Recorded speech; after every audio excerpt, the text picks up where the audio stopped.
oramos, como é praxe, já pedimos a bênção do Senhor. Então vamos dar início à nossa segunda aula. Dando início aqui à nossa segunda aula, né? Mais uma vez, graça e paz. Que Deus nos abençoe nessa aula da matéria de Eclesiologia, Teologia Sistemática 6, nossa segunda aula sobre a doutrina da Igreja.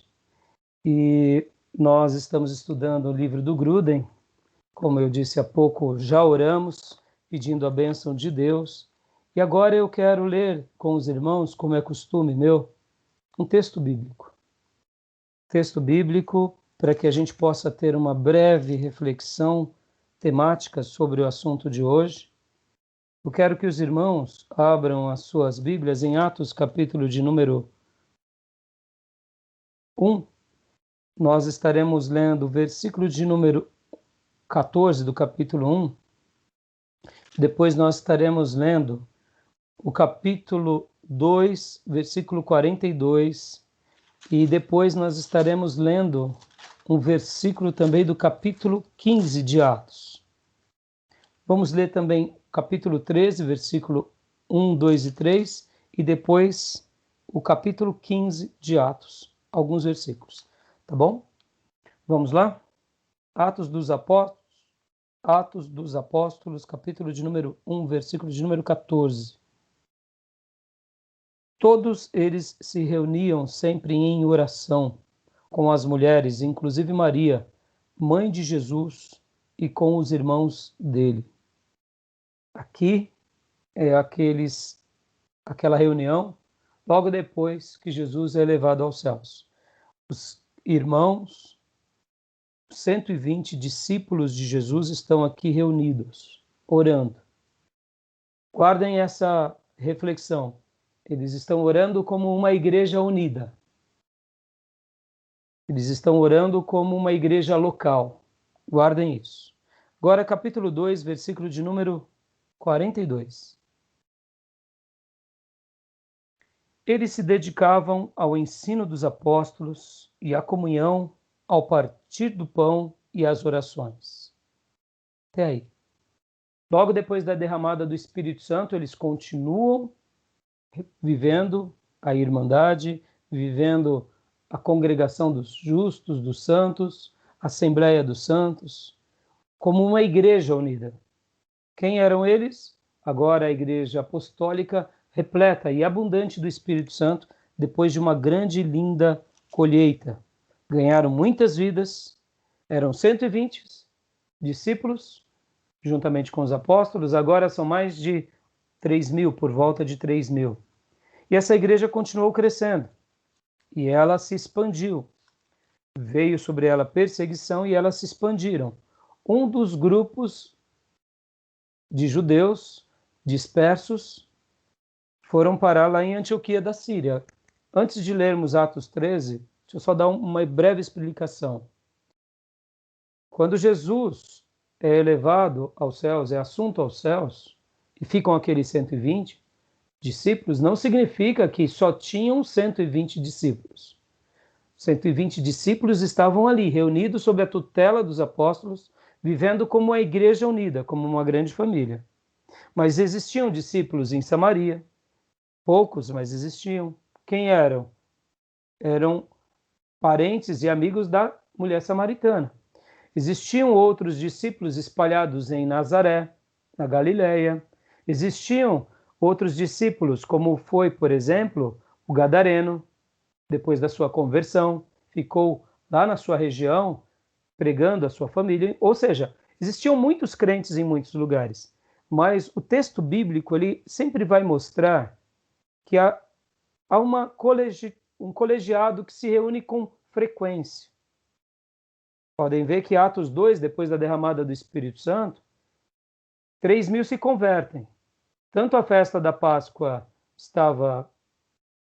tinha chegado ao fim, porque Jesus morre na Páscoa, e agora, no dia de Pentecostes, veio o grande derramar do Espírito Santo sobre todos eles, e agora essa igreja recém-criada, vamos assim dizer, sobre uma nova liderança, que não é apenas a liderança apostólica, como estudamos na aula e no módulo anterior, é a liderança do Espírito Santo sob o cuidado dos apóstolos, o Espírito Santo dirigindo os apóstolos, agora vai para quase 3.000. No entanto, lembram, era uma festa de Pentecostes. Acabado a festa, o que eles fizeram? Ficaram ali mesmo? Não. Muitos voltaram para suas casas. Muitos foram para suas cidades e se espalharam. Então percebam, a igreja foi ganha pelos apóstolos, mas agora, essa igreja que foi ganha pelos apóstolos, ela vai sendo direcionada pelo Espírito Santo. O livro de Atos continuam acontecendo fatos.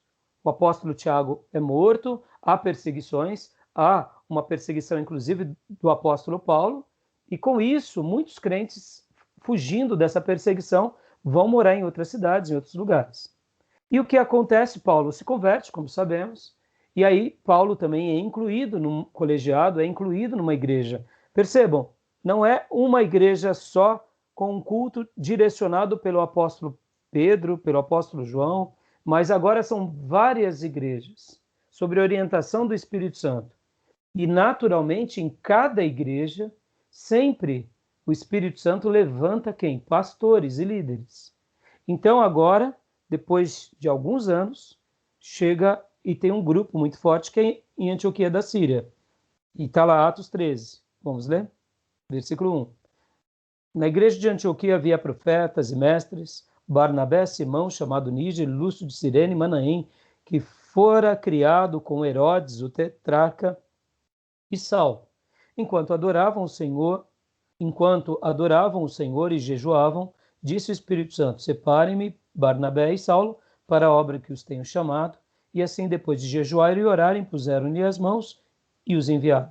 E aí começam Paulo e Barnabé, ou melhor, Barnabé como principal e Paulo como um segundo, foram separados pelo Espírito Santo para uma obra missionária. E aí eles vão, mas só que a igreja também de Jerusalém continua. E Deus continua usando Pedro, e Deus continua usando os apóstolos. E Atos 15 acontece o primeiro concílio da igreja de Jerusalém. Então Atos 15 fala, alguns homens, versículo 1, Atos 15, 1. Alguns homens desceram da Judéia para Antioquia e passaram a ensinar aos irmãos: se vocês não forem circuncidados, conforme o costume ensinado por Moisés, não poderão ser salvos. Isso levou Paulo e Barnabé a uma grande contenda e discussão com eles. Assim, Paulo e Barnabé foram designados junto com outros para irem a Jerusalém tratar dessa questão com os apóstolos e com os presbíteros. Olha que interessante. Alguns homens desceram da Judéia para Antioquia.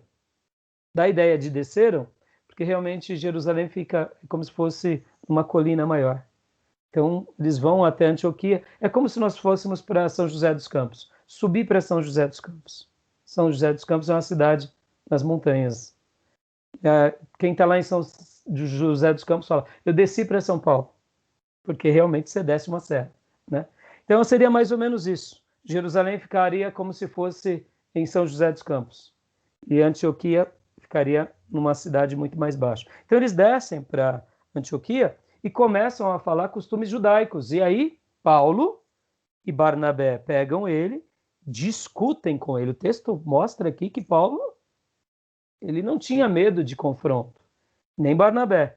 E aí, Paulo e Barnabé, depois da discussão, é separado pela igreja de Antioquia para irem com esses irmãos à igreja de Jerusalém para resolver essa questão. Perceba, por que Paulo e Barnabé não chama Pedro? Porque aqui, hoje, a gente vai trabalhar bastante sobre essa independência da igreja, que é a igreja local, que é a igreja de uma região, que é uma igreja dirigida pelos apóstolos, com pastores, com líderes, mas que ela é, eu diria, independente. Então, só estou fazendo essa leitura aqui para dar um brilho mais gostoso, mostrando como é que a igreja lidava. E podem ver que aqui Atos 15 é o primeiro concílio. E depois, do versículo 22 em diante, eles chegam a uma conclusão e pontuam as coisas da forma em que deviam ser. Tá bom até aí, irmãos? Beleza? Tranquilo? Joia? Então tá bom. Então, alguma pergunta até aqui? Querem falar alguma coisa? Tranquilo? Tudo bem? Então, semana passada começamos o nosso estudo sobre a doutrina da igreja, hoje é a nossa segunda aula, e agora eu vou passar aqui para os irmãos alguns slides. Eu quero passar para vocês alguns slides para que a gente possa dar continuidade aqui ao nosso material. Eu quero abrir aqui os slides do professor Perim e vou compartilhar com vocês, tá bom?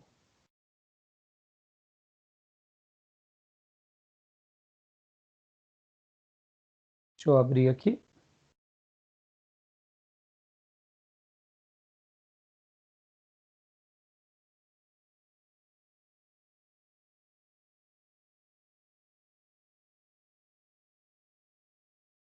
Vou compartilhar a tela. Digam se vocês estão vendo, tá bom?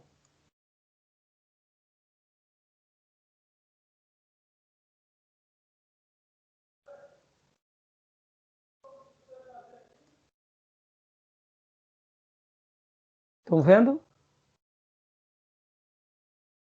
Maravilha. Eclesiologia. Nós tratamos sobre o que é a teologia sistemática. Falamos bastante na primeira aula, eu gastei um tempo bem significativo mostrando a importância da teologia sistemática. Hoje falamos também sobre as definições de eclesiologia, segundo o pastor Enéas Tonini.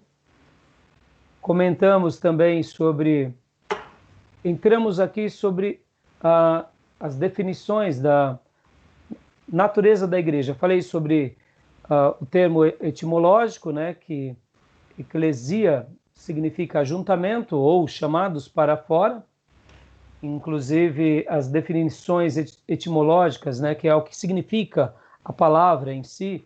No mundo grego, assembleia tinha era como se fosse um ajuntamento de caráter político.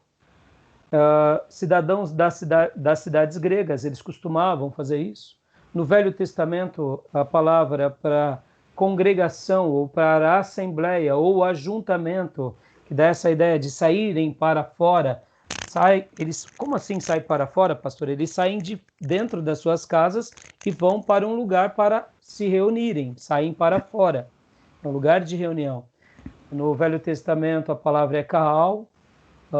Essa palavra aparece por mais de 100 vezes, inclusive lá na Septuaginta, em 1 Crônicas 29 e 20 também mostra isso. No Novo Testamento, Jesus cita a palavra igreja ou eclesia em Mateus 16, 18, Mateus 18, 15 ao 20. Não é utilizada com referência a uma estrutura física, ou seja, a palavra igreja, ela não tem essa construção propriamente dita como algo físico. Lembrem disso. A igreja, como eu falei muito bem para vocês, a igreja, ela não tem essa ideia física de prédios como a gente tratou na aula passada, tá bom? Então, não esqueçam disso. Definição de igreja.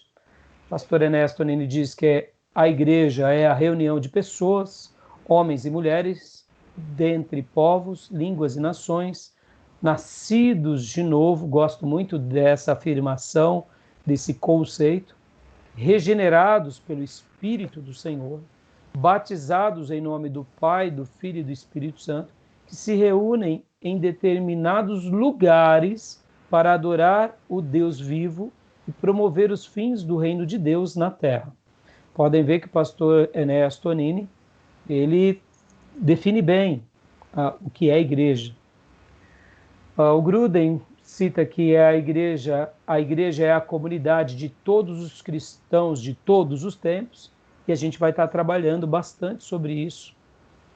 O Geisler também fala que é uma assembleia de crentes unidos ao corpo espiritual de Cristo pelo Espírito Santo, no momento da regeneração, quando individualmente colocam a sua fé no Senhor Jesus como seu Salvador. Ainda na terra, os cristãos fariam parte de um grupo local, guarde isso, grupo local, de congregados que se encontrava regularmente para edificação, adoração e participação nas ordenanças. Essas expressões são muito fundamentais. Não esqueçam disso. Perceba uma coisa, irmãos.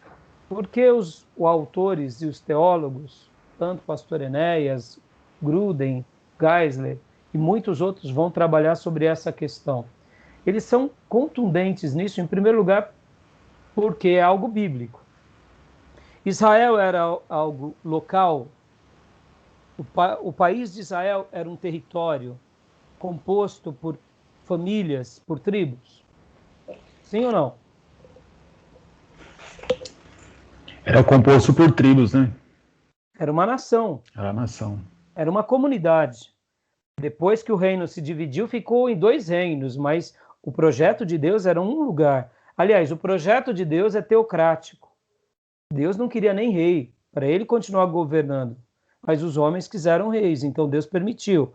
Depois do 2º rei de Israel, ou melhor, do 3º rei de Israel, houve a divisão do reino. Mas assim, a vontade de Deus era sempre de unir a sua nação. Percebam, é um colegiado, é uma nação, são tribos, mas não são tribos panelas, são tribos que têm a sua identidade, que têm os seus líderes e que todos estavam debaixo do guarda-chuva de Deus, dos profetas, sacerdotes e reis. E não é diferente a igreja do Novo Testamento.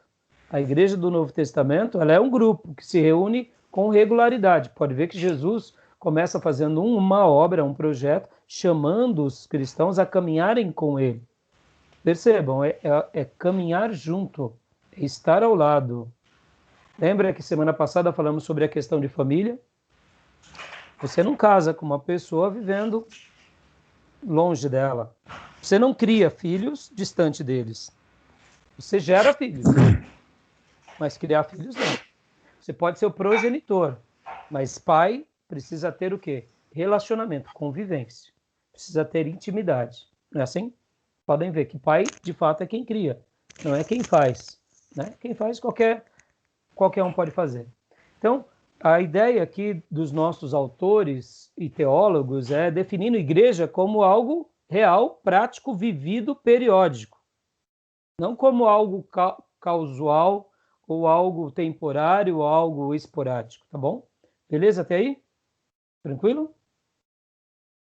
Então vamos lá. E aí nós começamos a falar sobre a igreja invisível.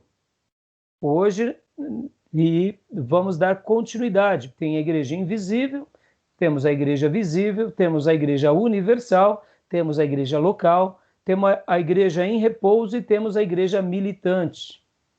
Então, semana passada trabalhamos muito sobre a igreja invisível. São aqueles que são regenerados pelo Espírito Santo, a igreja como Deus vê.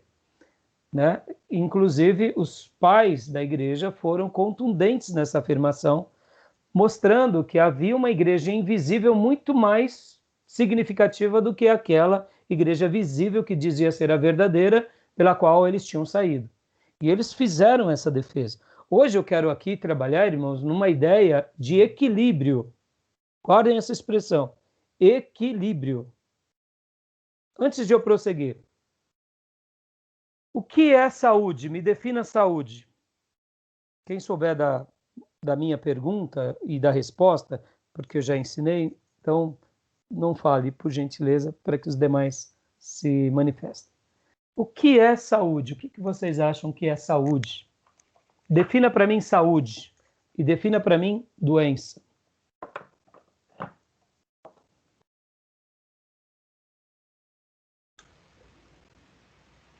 Difícil, hein, pastor? Difícil. A gente só sabe o seguinte, que quando a gente está com saúde está tudo bem, quando está doente está tudo mal. É. Né? A gente tem uma definição pragmática, mas o que vocês acham? Por que a gente está tudo bem? O estado físico, psicológico também, não é, pastor? Espiritual, acho que é tudo quando a pessoa está bem, né? Então, saúde tem a ver físico, com salvação. Físico, mas acho que tanto mental, espiritual, psicológico, acho que envolve tudo isso aí.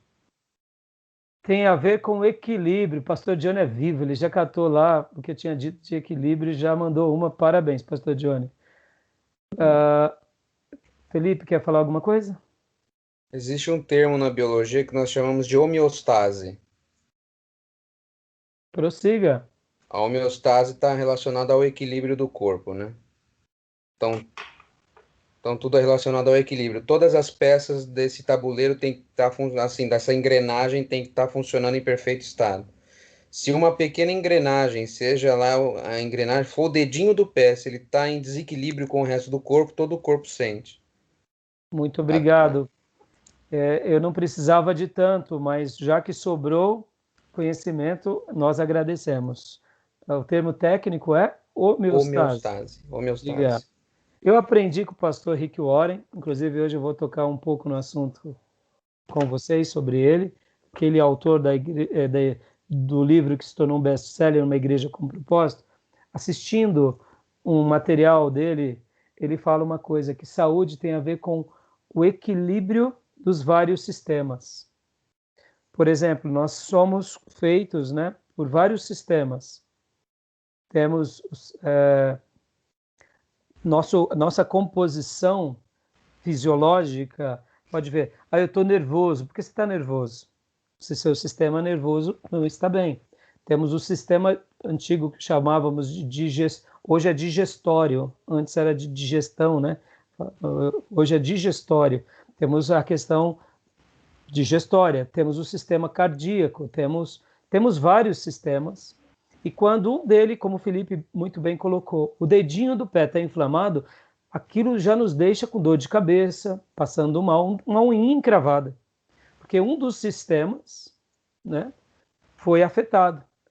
É claro que essa dificuldade para nós que temos saúde, com o próprio organismo cria defesa. Mas, por exemplo, um dedinho do pé encravado, para um diabético pode ser a amputação do dedinho, amputação do pé e amputação da perna e, quem sabe, a morte.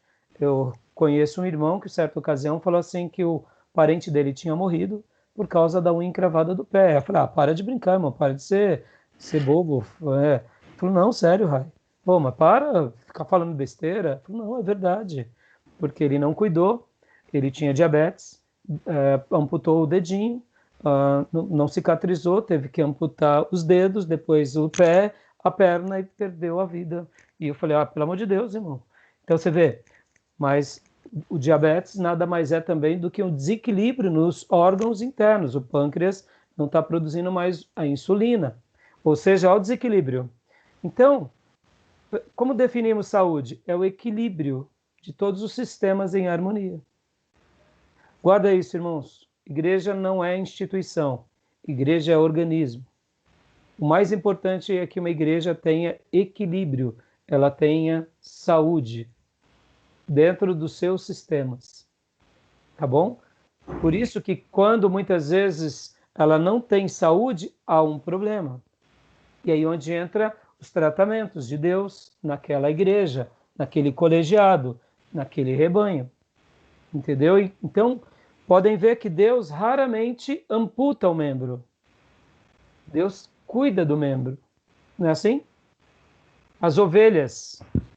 Quando tem uma ovelha que é muito rebelde, o que o pastor faz? Ele quebra a pata. Ele não mata a ovelha, mas ele fere a ovelha. Para quê? Para que a ovelha não se perca. Mas aquela ovelha que é irretratável, muitas vezes ela acaba se perdendo por causa da sua obstinação. Não é o projeto de Deus. Guardem isso, irmãos, isso é muito sério. Até mesmo na analogia do rebanho, uma ovelha não segue o seu pastor em duas questões. Eu tenho um amigo que é o pastor Sadal, ele foi para Israel. Ele era novo convertido, ele foi para Israel. Quando ele passeava em Israel, ele falou assim que uma das coisas que mais marcou ele foi logo depois de ter descido o Sinai, fazendo algumas peregrinações, eles estavam numa região onde tinham pastores e tinham poços e tinham lugares para as ovelhas pastarem e beberem água. De repente, os turistas estavam ali e chegou, num certo lugar, muitas ovelhas. E o guia turístico disse assim para ele, presta atenção no que vai acontecer.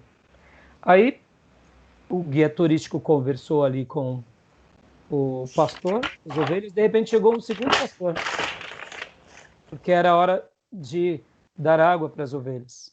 E aí o guia falou assim para todos os turistas: prestem muita atenção. E aí as ovelhas se misturaram. E aí o guia turístico começou a fazer ali algumas perguntas. E agora? Como que eles vão saber quais são as ovelhas de quem? E aí chegou um terceiro pastor com mais ovelhas ainda, aí misturou tudo. E aí, de repente, depois de um tempo, o primeiro pastor que chegou, enquanto ele ia sair, o guia turístico disse para todos os turistas: ouçam, observam e aprendam. E aí o guia turístico fez essa observação, e aí eles olharam, o guia também disse: prestem atenção no pastor. Aí o pastor daquele primeiro rebanho começou a fazer uma chamada em hebraico, convidando a se retirar. Vamos supor, eu não lembro que palavras ele disse, até porque era em hebraico. Vamos, minhas crianças, vamos embora, acabou. Vamos agora, vamos pastar, vamos pastar. O toque típico fez barulhos com a boca que nem faz um cachorreiro, né? Quem gosta de cachorro, quem vai treinar o seu cachorro com adestradores, eles têm linguagens caninas, né? Eles brincam de um jeito atípico. E o que aconteceu quando esse pastor fez isso?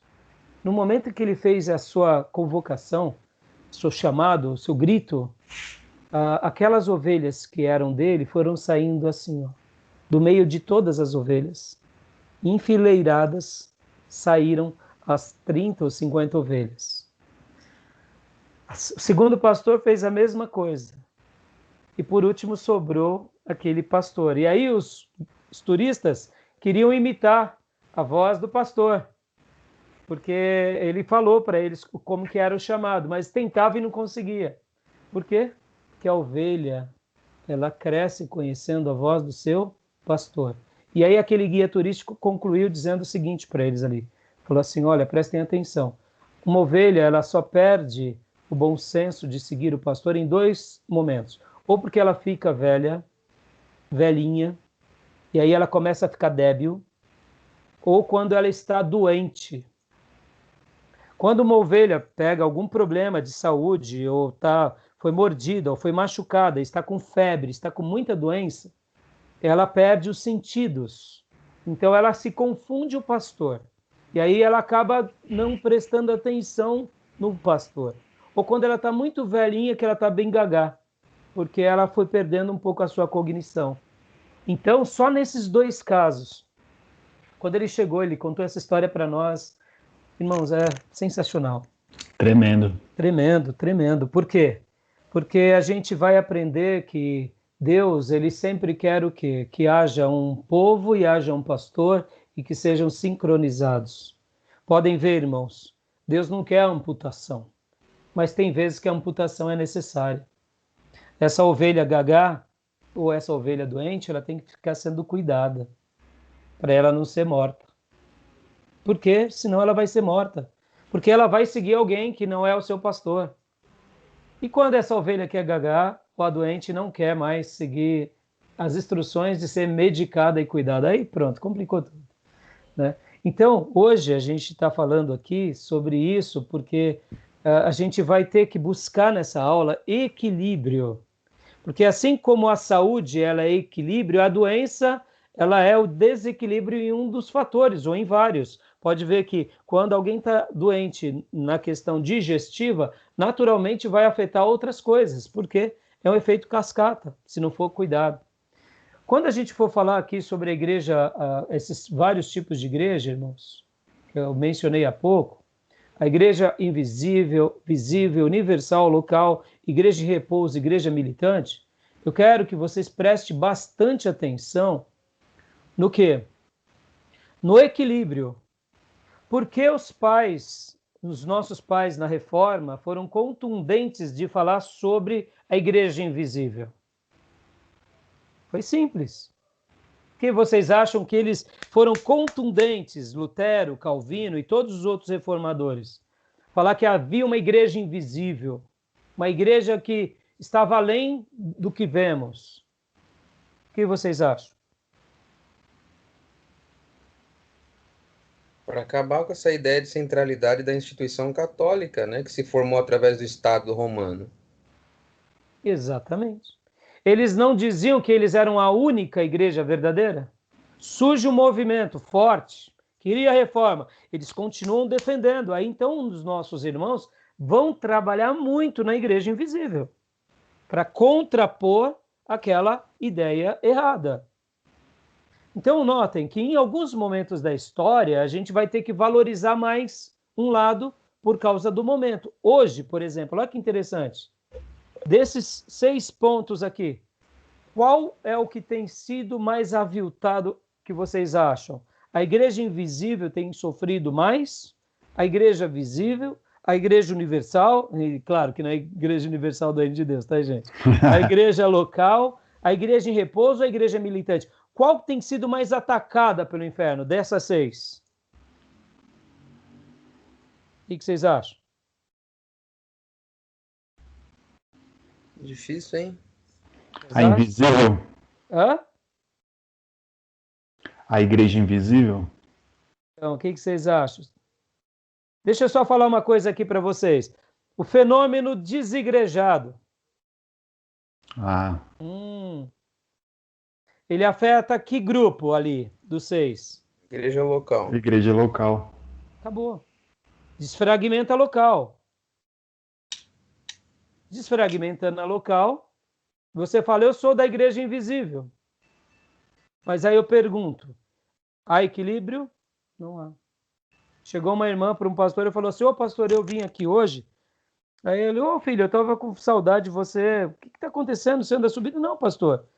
Eu tenho vezes que eu vou na igreja X, Y, Z e depois eu venho aqui. Ele falou, então quer dizer que a irmã frequenta todas? E aqui, pastor, eu sou de todas e Deus é comigo.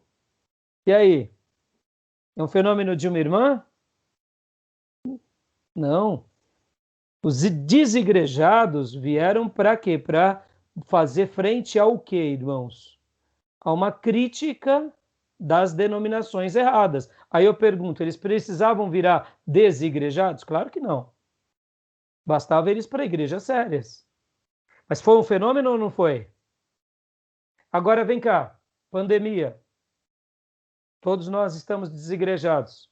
E a igreja local perdeu a sua força? Estão entendendo, irmãos? Olha o Senhor aqui fazendo um mover na terra. O mundo foi abalado pela pandemia. Todos os setores, ricos, pobres. E agora eu te pergunto, a igreja local foi abalada? Foi abalada? Beleza, pastor, fica tranquilo. Já está avisado. Pastor Johnny vai precisar dar uma saidinha. Já já ele volta. A igreja local foi abalada? Claro que foi abalada. A pandemia abalou a igreja local. Por que abalou? Porque, de fato, é mais gostoso cultuar presencialmente, fazer uma aula presencialmente. Mas vem cá. Deus marcou uma estaca na história da igreja? Claro que marcou. Porque um desigrejado sempre vai ser desigrejado pelas razões que o faz ser desigrejado. Um cristão comprometido sempre será um cristão comprometido pelas razões que o fazem ser cristão comprometido. Simples assim. A igreja tem sobrevivido e, detalhe, a igreja tem se tornado agora mais do que nunca um braço poderoso de evangelismo na terra. Por quê? Porque Deus está usando o seu povo para ganhar almas e está usando até essa dificuldade para chegar onde não chegava. Domingo agora, recebi depois do culto um áudio de um irmão lá da Bahia, falando, pastor Rai, obrigado, participei do culto. Eu falei, puxa vida, Deus seja louvado, lá na Bahia, lá no sertão. O irmão que está passando por dificuldades, mas pôde cultuar conosco. Então percebam, irmãos, hoje a igreja local tem que ser mais defendida porque ela foi mais atacada. E graças a Deus veio a pandemia, e na pandemia muitos entenderam o seguinte, olha, eu só estou fora da igreja se realmente eu quiser negar o meu chamado e a minha vocação. Está bem claro e nítido. Podem ver que outro fenômeno também que faz com que a igreja local seja atacada é a igreja insurgente, né? Ou seja, a igreja que tem que criar um estilo próprio para agradar o público, né? Pode ver, hoje temos igrejas de todos os tipos, inclusive que agradam o seu público, né? É uma igreja nova, é um modelo novo de igreja, que agrada as pessoas. Ou seja, a igreja local tem sido atacada. Guardem isso, tá, irmãos? Isso é importante. Isso é importante a gente saber aqui, tá bom? Então vamos lá. Alguma dúvida até aí? Algum comentário? Querem falar algo? Não. Ari? Gil? Tranquilo, Gil? Então vamos lá. Continuando o slide. Igreja invisível, regenerados pelo Espírito Santo, a igreja como Deus vê. Igreja visível, que se apresenta com sinais externos, instituição. A igreja como os cristãos a veem na terra. Olha que legal. Vamos continuar aqui, que já já eu vou para o Gruden, para os slides do Gruden. Igreja universal, Hebreus 12, 22 e 23. Toda a igreja, em todos os locais, em todos os tempos. Igreja local, 1 Coríntios 1, 2. As igrejas espalhadas em várias cidades e épocas, em agrupamentos. E agora, vamos lá para os slides do Gruden. Deixa eu fechar aqui esse slide. E vamos seguir pelo slide do Gruden. E aí a gente vai, então, agora para o nosso livro-texto, né? Semana passada lemos da página 715, trabalhamos sobre essa página, que é a natureza da igreja, a definição. Falamos depois sobre a igreja invisível, ainda que visível. E paramos aqui na igreja local e universal. Tá bom? Então, deixa eu passar aqui os slides do Gruden.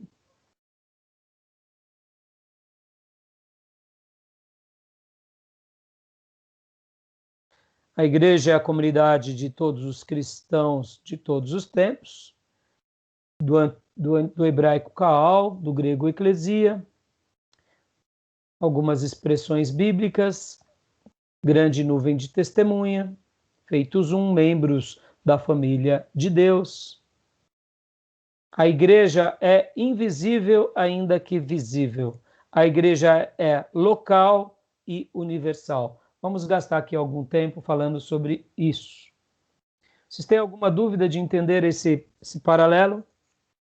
A igreja ela é invisível, ainda sendo visível.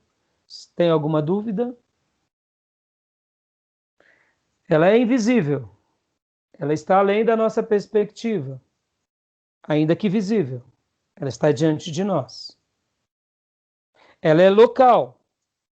Ela é um ajuntamento aqui, mas ela é universal. Deixa eu traçar uma definição aqui para vocês. O nome católico, apostólico, romano, significa católico é universal. A palavra católica é universal. Apostólica é porque foi fundada na doutrina dos apóstolos. E romana, porque a sede era em Roma.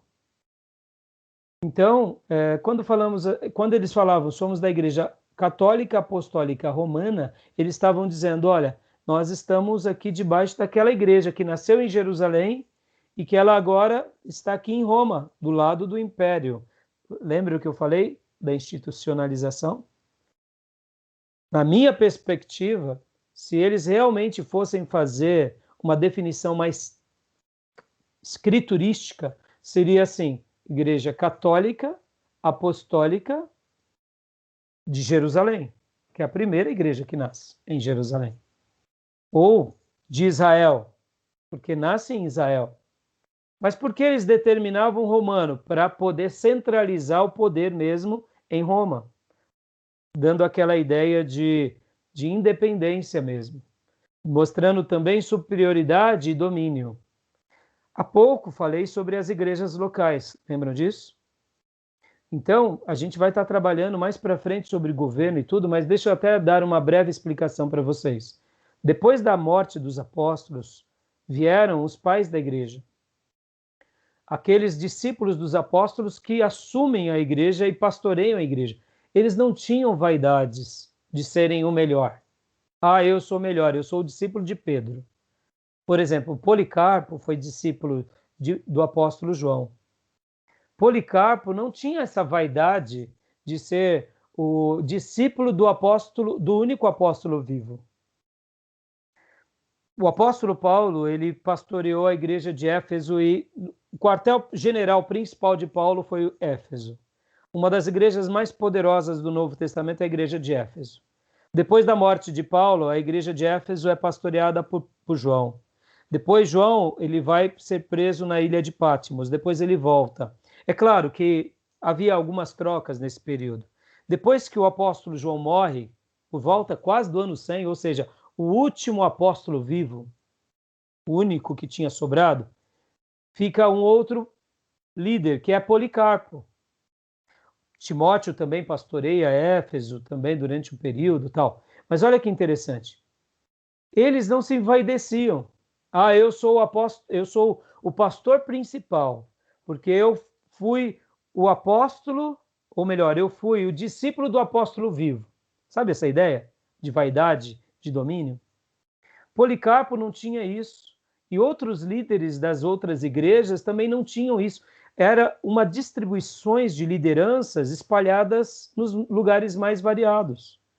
E, naturalmente, os líderes de maiores expressões, eles iam tendo destaque. Olha que fantástico. Isso foi acontecendo, irmãos, ano após ano, década após década, até chegar no ano 300. E com o início do quarto século, né, o que acontece? Ali que começa essa questão de hierarquias. Eu sou o principal líder, vocês estão debaixo do meu guarda-chuva. Deus sempre fez essa questão de descentralizar, para mostrar que ele, quando ele descentraliza, olha só que fantástico, irmãos, pensem assim, quando há uma descentralização, há uma troca de informações. Se um começa por um caminho mais herético, outros questionam. Não foi isso que aconteceu lá em Atos 15? Alguns foram de Jerusalém para Antioquia falar heresia, Barnabé e Paulo pegaram eles, levaram para Jerusalém e falaram, o que aconteceu aqui? E eles foram questionar os apóstolos. Como vocês enviam um pregador aí desse jeito, falando umas besteiras dessas? Aonde estão os ensinos da graça? Aonde estão os mandamentos que Deus nos deixou e etc e tal? E aí eles chegam e dizem, não, nós não estamos fazendo isso. Eles estão falando por si só, então disciplina esses camaradas. E ali começa uma reunião. Mas e aí, como que nós faremos agora com os gentios? Porque a preocupação da igreja aqui era, e agora, como que a gente faz com os gentios? Mas a resposta de Deus era Cornélio. Lembram de Cornélio? A resposta de Deus era Cornélio. A resposta de Deus era o que Deus estava fazendo entre os gentios. Então Deus já tinha sinalizado. A resposta de Deus era o lençol. E Deus mandou que Deus deu uma visão a Pedro dizendo, pode matar aqui os bichos e comer. Tá claro, irmãos? Então aqui eles só pontuaram. Eles entenderam que a igreja tinha agora se aberto para receber também não judeus, que eram gentios. E eles resolvem a questão. Percebam, são lideranças distintas. Paulo e Barnabé vão para Jerusalém questionar a liderança e aqueles obreiros. Chegando lá, vê que a liderança não tinha feito nada de errado e que eram obreiros autônomos, obreiros desigrejados, vamos dizer assim, fazendo uma obra sem a tutela apostólica, pastoral. Ó, isso é muito sério, irmãos. E aí é feita uma carta do concílio mostrando o pensamento da igreja para todos os cristãos. Resolveu o problema. Então, percebam que a igreja local, ela sempre teve esse diálogo. Paulo, por exemplo, quando ele voltava das viagens missionárias, ele prestava conta para a igreja de Antioquia. Ele não prestava conta para a igreja de Jerusalém, porque ele era da igreja de Antioquia. Mas, pastor, lá na igreja de Jerusalém não tinha 12 apóstolos? Tinha. Mas ele era dessa igreja. A responsabilidade era dessa igreja. Eles eram parceiros, as igrejas trabalhavam em parceria, irmãos, mas elas eram independentes na sua liderança. Estão entendendo? Igrejas locais. Fantástico isso. Por que isso é fantástico? Porque nessa divisão, que não é uma divisão, é uma multiplicação de lideranças, há uma preservação na identidade, há um fortalecimento. Quando há uma cobertura, acaba-se tendo alguns perigos. Mais para frente a gente vai falar do governo da igreja e aí a gente vai debater. E a gente vai entender o porquê na história várias coisas acontecem. E aí a gente vai dar a mão à palmatória entendendo alguns porquês, tá bom? Beleza, irmãos? Vamos ler o livro-texto, então? A igreja é local e é universal. Página 718. Leia para nós, um irmão que estiver com o livro.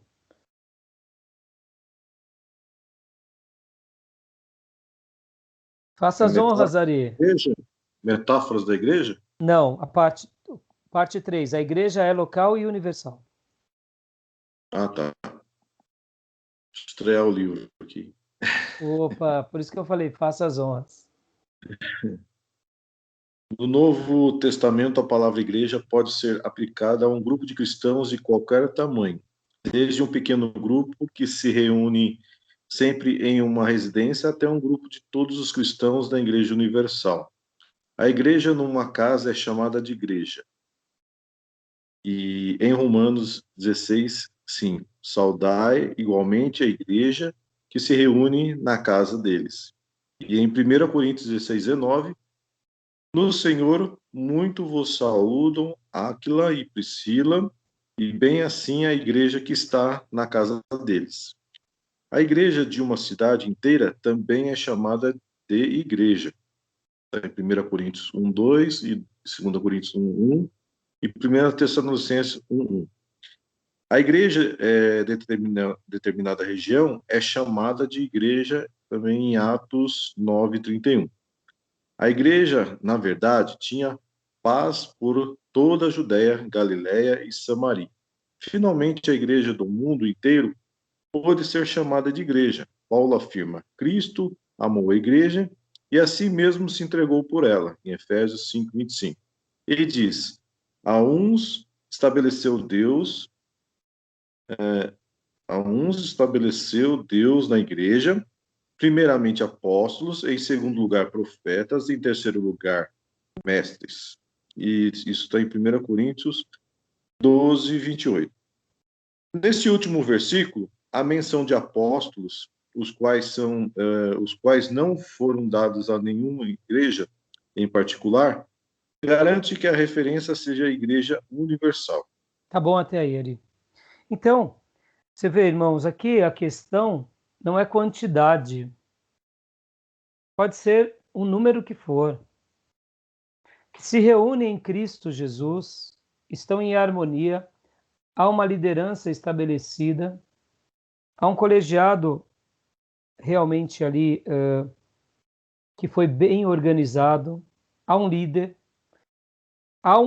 que lidera, que foi nomeado por todos ou que foi delegado por Deus, e há um povo que segue esse líder. Naturalmente, se há uma organização, isso é uma igreja. Não importa o tamanho, não importa a quantidade. Lembram que semana passada eu concluí a minha aula dando aquele testemunho sobre as pequenas igrejas? Eu particularmente aprendi a valorizar demais. Por quê, irmãos? Toda grande igreja começou um dia numa pequena igreja. Mesmo que demorou 100 anos para ela se tornar uma grande igreja. Em algum momento nasceu de um lar, de uma casa, de um grupo de oração, de uma congregação, e no tempo de Deus ela veio a crescer. Então é importante a gente saber que a igreja ela é local, dando essa ideia, e não importa a localidade. Mas guardem isso, irmãos, tudo de Deus sempre tem ordem e decência. Tudo de Deus tem começo, meio, fim, tudo de Deus tem tempo, porque as pessoas geralmente são muito vaidosas e elas querem fazer por elas mesmas e elas vão fazendo e vão se perdendo. E Deus muitas vezes não está nesses negócios. E isso é perigosíssimo. Então, beleza até aí, Ari? Tudo bem, irmãos? Pode continuar? Amém. Pastor, Hum, fazer um pequeno comentário aqui, mas acho que talvez você já comentou alguma coisa no início da.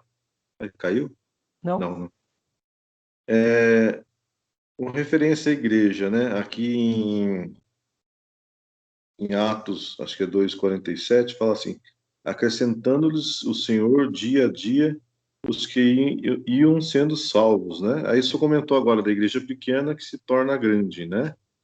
Então a igreja em si, ela cresce pelo fato do Senhor ele acrescentar na igreja ou pelo fato que a igreja tem ali um tato mais evangelístico. E o que leva às vezes uma igreja, ela, por exemplo, ela é pequena, sempre às vezes passa muitos anos, ela ainda continua pequena, e algumas são pequenas e logo crescem assim estrondosamente. O que o senhor pode dizer sobre isso? Então, eu vou tentar, Ari, assim, a gente vai trabalhar muito sobre a fundamentação bíblica da igreja, Hum. mas a gente vai acabar se esbarrando em comentários como esse, então, deixa eu já dar uma palhinha aqui. Ari, eu acredito que para a gente responder isso de forma bíblica, a gente tem que olhar para o Novo Testamento de uma forma muito espirituoso e muito maduro. Por que eu falo isso, Ari? Porque se a gente não olhar com esses olhos espirituais e bíblicos e escriturísticos, a gente pode acabar em algum desequilíbrio, em algum momento. Opa, a bateria está acabando aqui, só um segundinho. A gente pode acabar em desequilíbrio em algum momento. Pronto. Por que eu falo isso, Ari? Deixa eu te fazer uma pergunta. Para nós hoje, é mais importante o nosso contexto da nossa sociedade pós-moderna. O que é mais importante, ser de uma igreja pequena ou ser de uma igreja grande? Sejamos honestos. Não tem nem o que falar, né? A gente não gosta de comer num lugarzinho pequeno. A gente quer comer no melhor da cidade, que está nas revistas de gastronomia. A gente gosta disso, mesmo que seja uma porcaria. E ainda gosta de tirar uma selfie para mostrar, ó, tô aqui. Porque isso virou valor para a sociedade. Questão de igrejas. O que é mais importante hoje? A pessoa ser de uma igreja saudável ou ser de uma igreja grande? Então, as pessoas às vezes escolhem ser de uma igreja grande, de cara. De cara. Depois elas vão perguntar se é saudável ou não. Elas não têm preocupação. Elas preferem um pastor, eu diria, que tenha grandes personalidades, ou um pastor, muitas vezes, que simplesmente ensina com critérios bem significativos. Ou elas querem uma pessoa que tenha personalidade, que tenha status. Então, nota, as pessoas, elas, vamos dizer assim, a gente vive um contexto social muito perigoso. Nosso contexto, depois da Segunda Guerra Mundial para cá, ele foi passando por várias transformações como mundo, e a gente está numa fase que o capitalismo, que é a questão do que dá certo, é o que é a pauta da sociedade. Não é o que está certo, é o que dá certo. Então presta atenção. O que dá certo, Deus está. Não é o que está certo. Aí eu pergunto, Jesus ficou 3 anos e meio para entregar um colegiado de 120 discípulos. Vem cá, hoje qualquer pastor aí das mídias e das redes sociais, que tem aí um público grande, se ele falar que vai montar uma igreja, ele no mínimo monta com 2.000. Certo ou errado? Pega um figurão aí, qualquer cidade. Vamos admitir, fizeram um bom trabalho midiático. Então, quando a gente compara a vida desse pastor e de Jesus, a gente fala, puxa, Jesus tinha que aprender com esse pastor, né? Porque esse pastor é bom. E aí eu pergunto, E o fruto desse pastor midiático é igual ao de Jesus? Não estou duvidando que Deus não possa levantar Billy Grahams, tá bom, irmãos? Não é isso. Não estou duvidando que Deus não possa levantar grandes homens na história, não é isso. Eu acredito. Mas o que eu quero dizer é o seguinte, irmãos. Jesus passou 3 anos e meio para 120. Os apóstolos, de cara, ganharam 3.000. Mas essa foi uma realidade o tempo todo, em todos os momentos? Em todos os lugares? Havia um crescimento, mas não era um crescimento também estratosférico em tempo todo. Eu vou dar aqui só uma pincelada no Novo Testamento. Nas viagens de Paulo. Paulo ganhou quantas igrejas? Montou quantas igrejas? Várias. Algumas nós temos cartas e outras não. Não é assim? Em várias cidades. Das cartas do Novo Testamento, que a gente tem noção, quais eram as grandes igrejas?